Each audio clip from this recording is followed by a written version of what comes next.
Absolutely, unequivocally, yes. Even on a 100% coal-powered grid. Yeah, if you have a 100% coal-fired grid, of which there are very few in the world, then the benefits on a life cycle basis are pretty marginal. It's sort of a 10-15% benefit over a new, efficient internal combustion engine vehicle.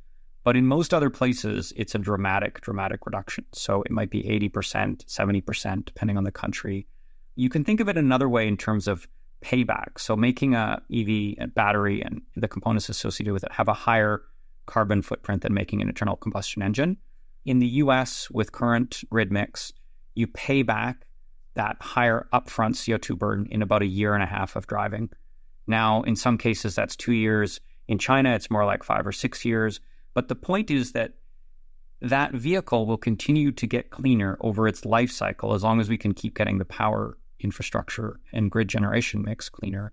And we're doing that. I mean, you've done many shows on solar and on renewables. That's happening. That you're not going to derail that trend. There's going to be more and more renewables on the grid. And an internal combustion engine vehicle, when it rolls off the line, its emissions profile is locked in for the lifetime of its vehicle and slightly gets worse as the efficiency can degrade. Now, an EV isn't. You aren't locking in the emissions. Its emissions profile changes over time and it will continue to get better.